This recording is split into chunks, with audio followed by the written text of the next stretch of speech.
નમસ્કાર દર્શક મિત્રો, તહેલકા ન્યૂઝમાં હું મેઘા અગ્રવાલ આપનું હાર્દિક સ્વાગત કરું છું. આપ જોઈ રહ્યા છો તહેલકા ન્યૂઝ. ભરૂચ અંકલેશ્વર જૂના નેશનલ હાઈવે નંબર 8 પર હાલ એક નવી સમસ્યા ઊભી થઈ રહી છે. થોડા દિવસો પહેલા રસ્તા પર પંખ પાર્ટી બાદ હવે શેરડીના રસની હાટડીઓ ધડાધડ ઊભી થઈ રહી છે. વિડીયો વાયરલ થઈ રહ્યા છે. રસ્તા કિનારે ગેરકાયદેસર રીતે ઊભી થતી આ હાટડીઓને કારણે વાહન ચાલકોને અવરજવર દરમિયાન ભારે મુશ્કેલી પડી રહી છે. ખાસ કરીને સાંજના સમયે અહીં ભીડ વધી જાય છે, જેના કારણે ટ્રાફિક ધીમું પડી જાય છે અને અકસ્માત થવાની શક્યતા વધી જાય છે. સ્થાનિક લોકોના જણાવ્યા મુજબ લોકો રસ્તા પર જ વાહનો પાર્ક કરી શેરડીનો રસ પીવા ઊભા રહી જાય છે, જેના કારણે પાછળથી આવતા વાહનો માટે અચાનક બ્રેક મારવાની પરિસ્થિતિ ઊભી થાય છે. બે વ્હીલર અને પેદલ યાત્રીઓ માટે તો આ પરિસ્થિતિ વધુ જોખમી બને છે. ટ્રાફિક નિયમોનું ઉલ્લંઘન ભંગ થતો હોવા છતાં તંત્ર દ્વારા પૂરતી કાર્યવાહી ન થતી હોવાનો પણ આક્ષેપ ઉઠી રહ્યો છે.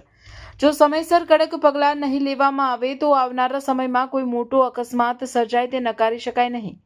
હાલની પરિસ્થિતિમાં જરૂરી છે કે રસ્તા કિનારે ગેરકાયદે હાટડીઓ દૂર કરવામાં આવે, ટ્રાફિક પોલીસ દ્વારા નિયમિત પેટ્રોલિંગ કરવામાં આવે, વાહન પાર્કિંગ માટે અલગ અલગ વ્યવસ્થા ઊભી કરવામાં આવે.